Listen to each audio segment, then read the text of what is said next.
어, 이제 마가복음이 시작됐습니다. 마가복음에 대한 말씀을 계속 받게 될 건데, 마가복음은 다른 사복음서보다 가장 비교했을 때도 가장 짧은 복음서고요. 그리고 분량도 작아요. 그러면서 간단하면서 핵심을 딱딱 얘기를 합니다. 그래서 우리가 요 마가복음을 누가 썼냐? 마가라는 제자가 썼는데, 마가는 마가다락방 할 때 그 마가입니다. 그 옛날에 우리 교회 개척하면 철수네 집에서 이제 개척했다, 집에서부터 개척했다 할 때 그 철수가 이 마가입니다. 그러니까 초대교회가 이제 개척되어지면서 처음 시작됐던 현장이 요 마가의 집에서 일어났던 그 역사였어요. 그러니까 복음에 대해서 이제 현장에서부터 본 사람입니다. 그런데 마가를 보면은 바울과 함께 전도 여행도 같이 했죠. 그 바나바라는 중요한 사도행전의 축을 이루는 제자의 조카입니다. 그래서 함께 전도 운동을 가다가 전도 여행을 가다가 중간에 돌아오게 돼서 나중에 이 바울과 바나바의 싸움의 씨앗이 되죠. 나중 바울은 이제 또 다음에 데려가면 안 된다. 바나바는 또 데리고 가자. 좀 기다리 우리가 시간표가 있지 않냐. 또 하나님이 쓰실 시간표일 수도 있지 않냐. 이런 식으로 얘기한 거예요. 근데 약간 바나바는 자기 조카이기 때문에 좀 데리고 가자 이런 식으로 됐다고 봐야 되고, 바울은 무슨 전도운동을 그 시간표가 된 사람을 데리고 가야지 이런 식으로 얘기를 한 거예요. 거기에서 마가가 이제 바나바와 함께 다시 가게 되고, 바울은 따로 팀을 이뤄서 가게 되죠. 그래서 이제 전도팀이 갈라지게 되는 원인이 됩니다. 나중에는 바울도 이제 마가에게 이제 그 아들과 같이 여긴다라고 얘기를 합니다. 그러니까 중요한 전도 운동에 쓰였던 2세대 렘넌트라고 보시면 돼요. 그 렘넌트가 기록했던 내용이 마가복음입니다. 이게 어디로 보내는 내용이냐? 로마로 보내는 내용이었어요. 그 베드로의 편지들을 번역했던 게 로마 사람들에게 보냈던 게 또 마가입니다. 그래서 중요한 내용들을 간단하게 전달했어요. 이 마가도 나중에는 순교하게 되시죠.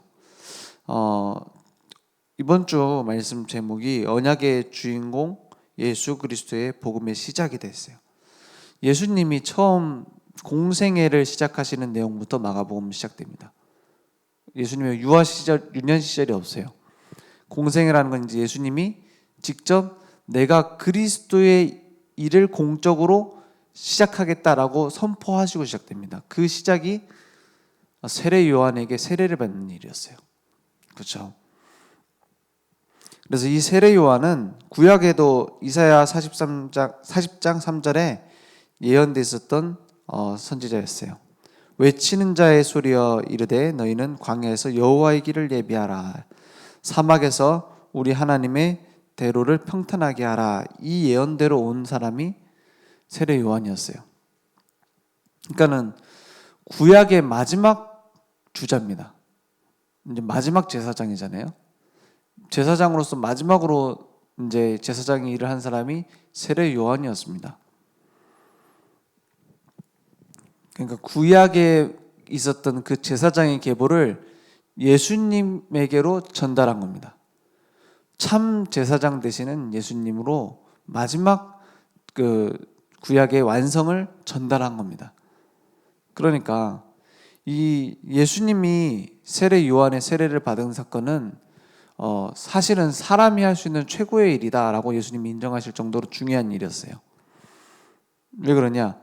이 교회의 새로운 시작, 그것을 전달했으니까요. 그리고 예수님이 세례를 받으신 것은 어린 양에게 죄를 전가하는 의식을 말합니다. 의미합니다. 그러니까 세상 죄를 지고 가는 어린 양을 보라 그랬어요. 세례 요한이. 그러면서 예수님에게 세례를 했어요. 이거는 무슨 말이냐? 예수님이 우리를 위해서 대신 죽으실 어린 양이다 이 말입니다. 마가복음 10장 45절에 인자가 온 것은 섬김을 받으려 함이 아니라 도리어 섬기려 하고 자기 목숨을 많은 사람의 대속물로 주심이라고 했어요. 대속물로 주렴이라고 했어요. 대속물은 우리가 피제사를 드릴 때 어린 양을 데리고 와서 지금까지 지은 이 모든 죄를 이 어린 양에게 줍니다. 전달합니다. 하고는 그 양을 죽이는 거예요. 그러면 우리의 죄를 대신해서 그 어린 양이 죽습니다. 히브리서 9장에 보면은 구약에 있는 모든 제사는 그 예수님의 십자가의 그림자라고 말했어요. 그러니까 예수님이 십자가에서 우리의 모든 저주와 재앙을 대신해서 짊어지고 죽으실 것을 예표하는 것이 구약에서 내내 잡았던 그 양의 피였어요. 그 어떤 사람은 성경책을 읽더니 그렇게 얘기했대요. 이거 완전 피비린내 난다면서. 구약 내내 뭔 얘기 나와요? 양 잡고 소 잡고 이 얘기예요. 처음에 성경 일독하려고 시도하면 많이 포기하게 되는 부분이 나옵니다. 그게 어디죠? 처음에 창세기 재밌어요. 창세기 막 아브라함 얘기, 요셉 얘기 막 나오잖아요. 재밌게 봐요. 그러다가 출애굽기 처음 부분 재밌어요. 이제 뭡니까 기적이 일어나고 출애굽하고. 근데 출애굽기 뒷부분에 보면은 뭐가 나오죠? 성막 만드는 얘기 나옵니다. 그때 주로 포기합니다. 첫 1차 포기. 왜요? 성막을 이렇게 막 나무를 이렇게 만들고 가죽을 이렇게 덮고 그러고 나서 무슨 얘기 나와요?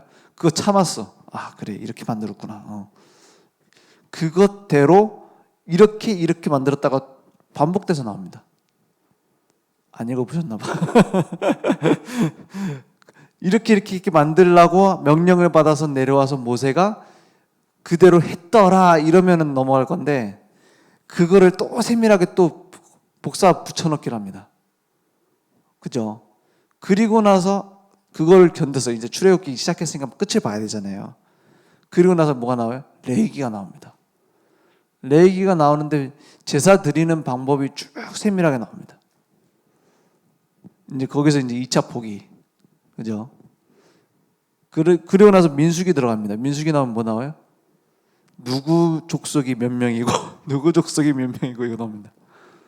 거의 그쯤 돼서 이제 포기하거나 주로 구약 재미없구나 신약부터 보자 마태복음 시작합니다. 그렇잖아요. 그런데 성경은 재밌는 게 뭐냐? 중요한 부분은 분량을 많이 차지합니다. 주로. 그리고 별로 필요 없는 부분은 생략해버려요.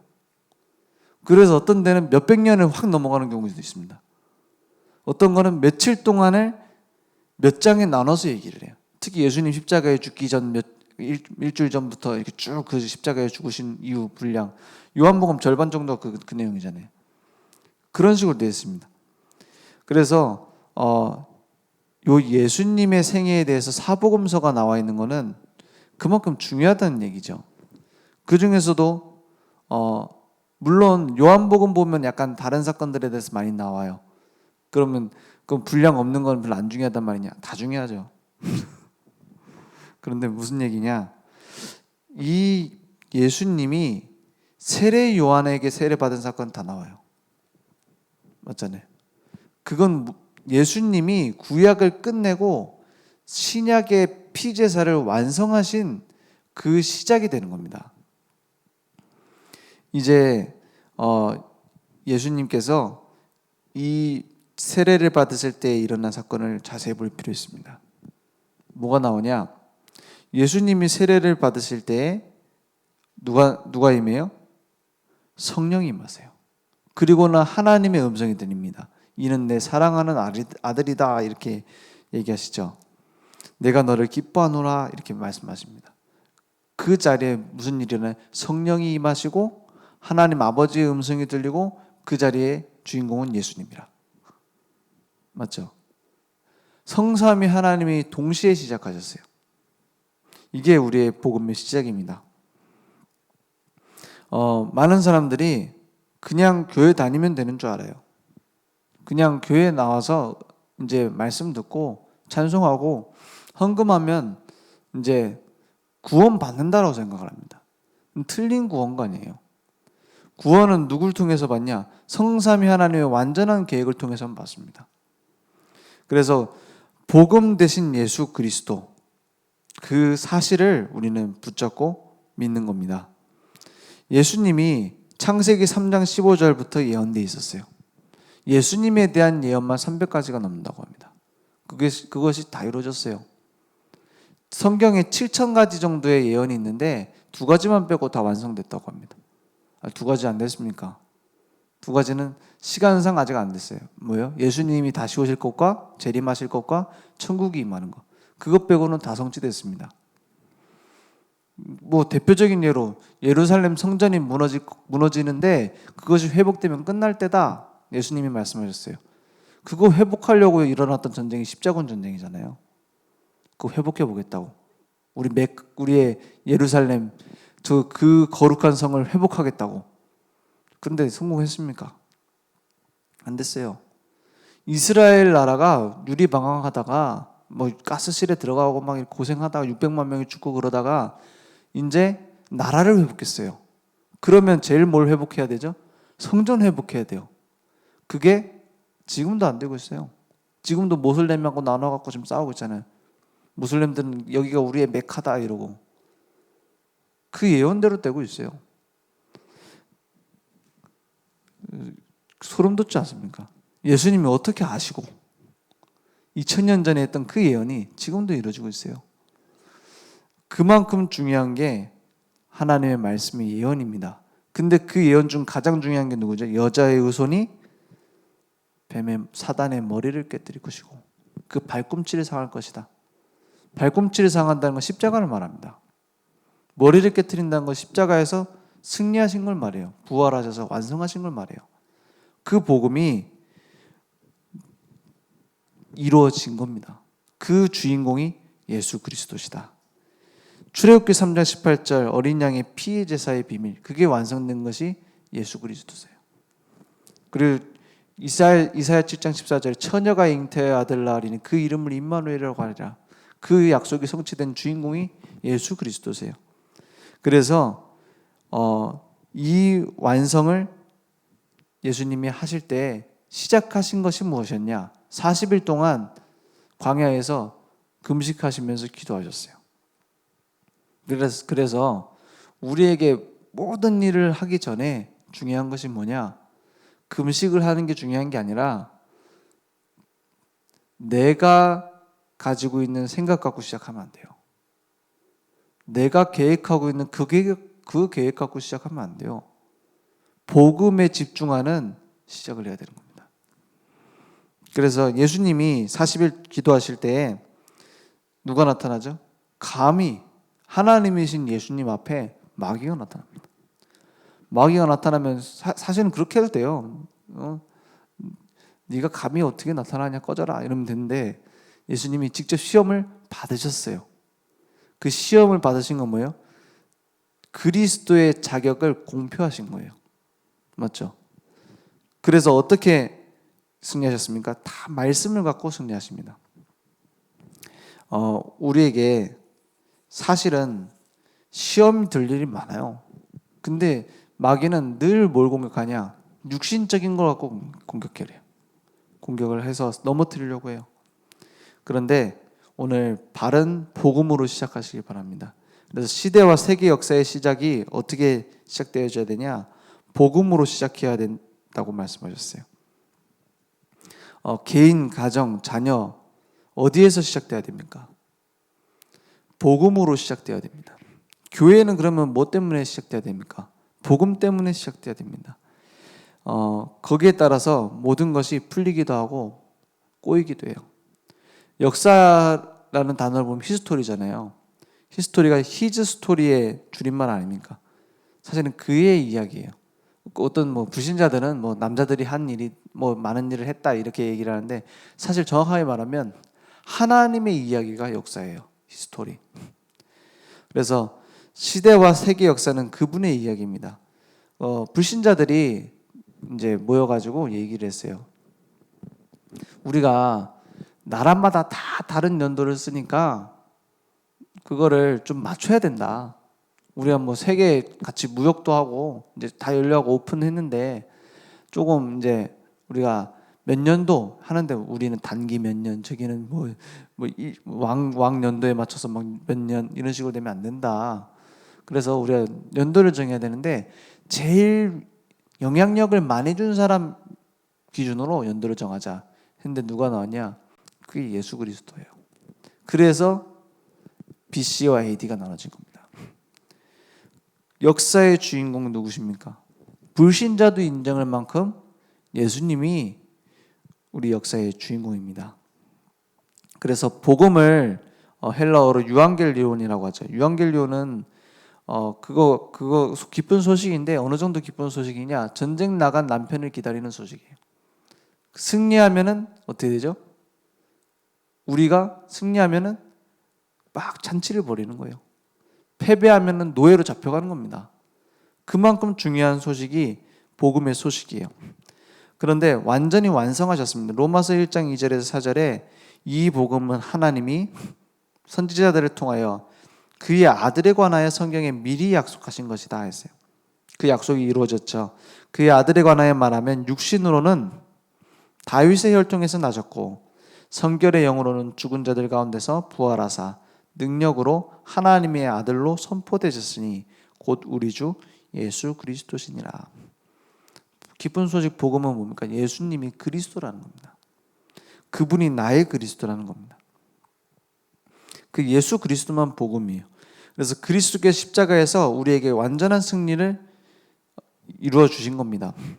그래서 마귀의 머리를 깨뜨리고 우리를 건져내셔서 저주, 재앙 모두 끝내시고 우리를 건져내신 거예요. 그러니까 우리의 모든 지식도 어디에서 나와야 되냐? 잠언 1장 7절에 우리의 모든 지식은 근본이 뭐라고요? 하나님을 경외하는 것이다 했어요. 그것이 근본이라는 말이 비기닝이라고 합니다. 시작. 모든 것을 시작을 어디서 해야 되냐? 하나님을 아는 지식에서. 그 하나님 아는 지식이 뭡니까? 예수 그리스도 통해서 아니면 하나님 알 수가 없어요. 거기에서 우리의 모든 지식이 시작돼야 됩니다. 그래서 세상을 방어하고 정복할 힘은 뭡니까? 말씀의 힘이다. 말씀을 우리는 따라가는 겁니다. 마귀가 계속 공격을 해요. 그때마다 말씀으로 승리하셨어요. 하나님의 그 입으로부터 나오는 모든 말씀으로 살 것이다 했어요. 언제요? 배고파 죽겠는데 떡 만들래요. 다 마귀는 육신적인 것과 공격합니다. 이제 40일 금식하면 얼마나 배고프겠습니까? 예수님이. 그러니까 꼭 떡처럼 생긴 거 돌 갖고 와서 먹을 수 있도록 해보라는 거예요. 떡으로 먹고 사는 것이 아니라 입으로부터 나오는 하나님의 입으로부터 나오는 모든 말씀으로 살 것이니라 이렇게 대답하세요. 그래서 히브리서 4장 13절에 보니까 12절에 보니까 하나님의 말씀은 살아있고 운동력이 있어서 좌우의 날선 어떤 검보다도 예리하다 했어요. 우리의 관절과 골수를 찔러 쪼개고 마음과 생각을 심령을 감찰하신다 했어요. 그래서 13절에는 지으신 것이 하나도 그 앞에 나타나지 않음이 없고 우리의 결산을 받으실 이의 눈앞에 만물이 벌거벗은 것 같이 드러나느니라 했어요. 그래서 우리가 말씀 받을 때 가슴이 찔림을 받잖아요. 성경을 읽을 때 가슴이 찔림을 받잖아요. 저는 한 번은 막 되게 제가 싫어하는 사람이 있는 거예요. 옛날에. 요즘은 없고 되게 싫어하는 사람이 있는 거예요. 어떻게 저럴까 막 위선적이라면서 마음속으로 보금보금 하면서 막 왜 이렇게 행동을 이상하게 하는지. 근데 그때 그냥 성경을 읽는데 로마서 2장에 보니까 그런 말이 나와요. 네가 그렇게 비판하고 있는데 그것을 너도 똑같이 하고 있다. 이런 말씀이 나와 있는 거예요. 그걸 읽는데 이게 구원받은 자는 달라요. 구원받은 자는 말씀이 나를 지적을 하잖아요. 그러면 찔림을 받습니다. 구원 못 받은 사람 무슨 헛소리야 이럽니다. 맞잖아요. 그 딱 무슨 마음이 드냐? 내가 사람을 이게 정죄하는데 사실 내가 더한 거 아니냐? 이 말씀이 생각이 나는 거예요. 그것처럼 우리의 하나님 앞에 눈앞에 만물이 벌거벗은 것 같이 말씀 앞에 드러납니다.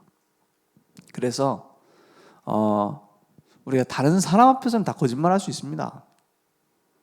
마치 부부싸움 하고 있는데 안 한 척 이런 거 할 수 있어요. 그리고 내가 막 괜찮은 척 할 수 있습니다. 속은 슬픈데. 그런데 하나님 앞에서는 감출 수가 없어요.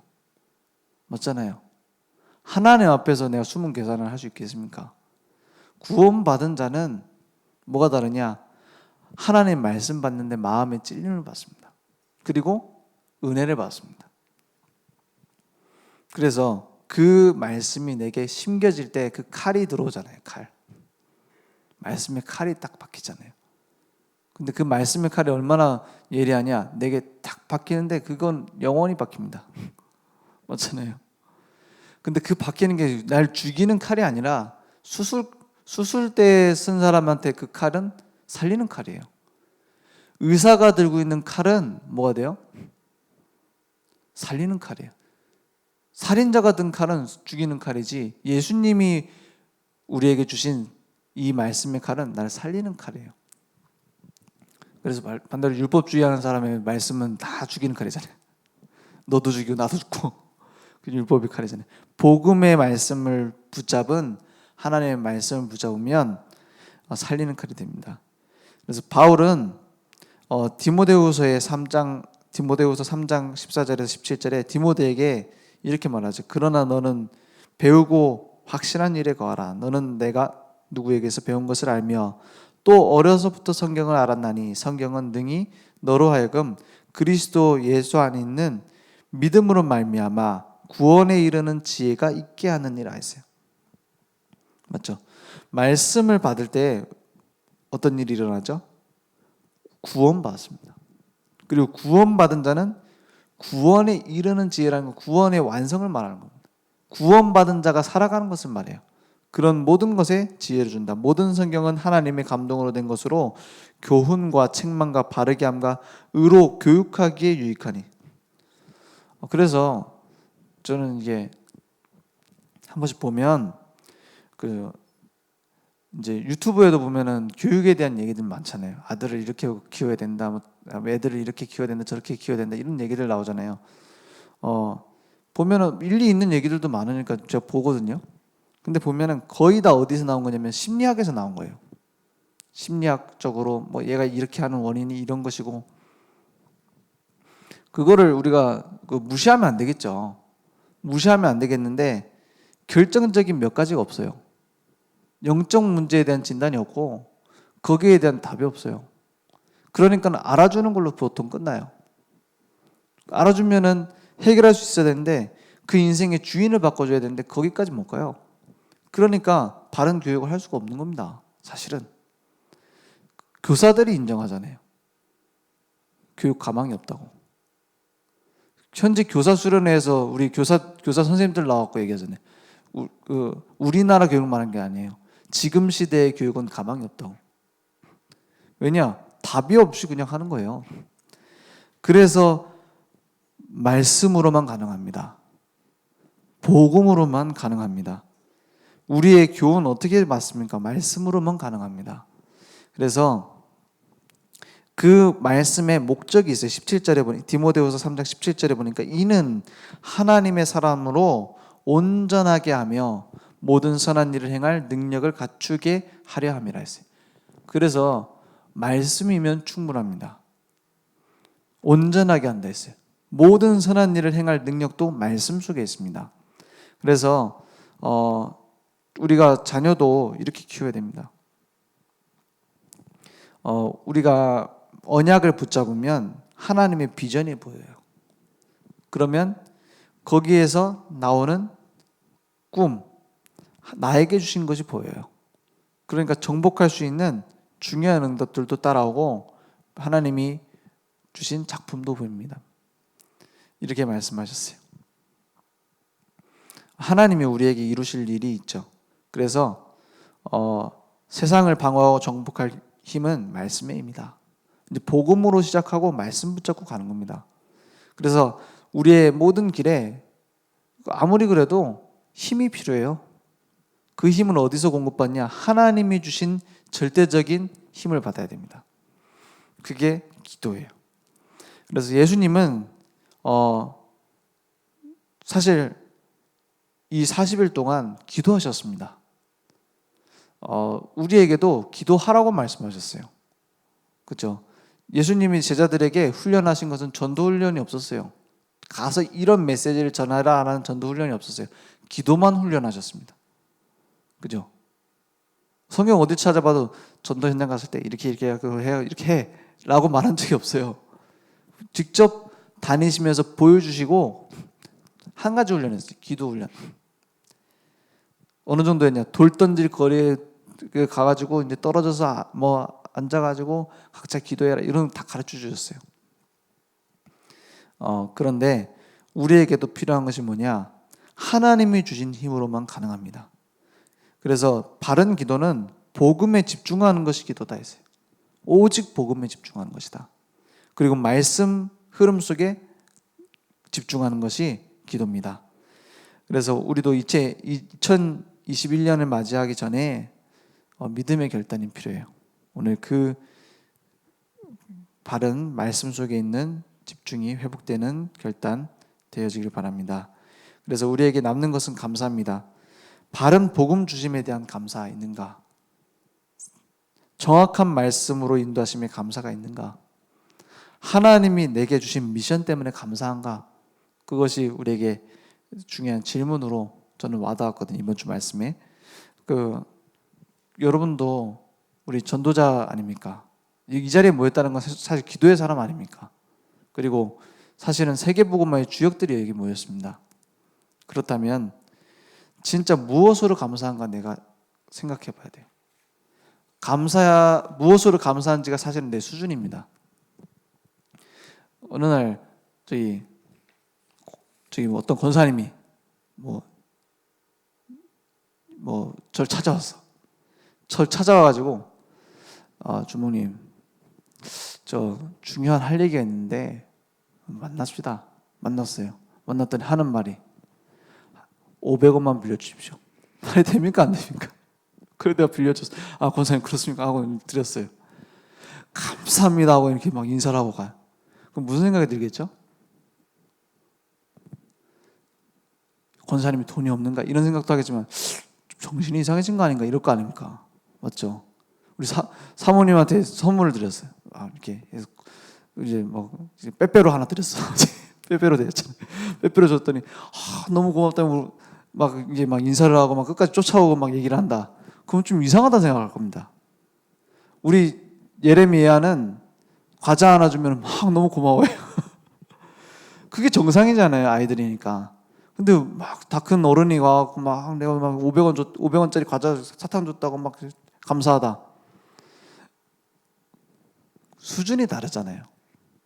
맞잖아요. 그게 우리 수준 드러나는 겁니다. 무엇으로 감사한가? 그게 납니다. 복음 때문에 감사합니까?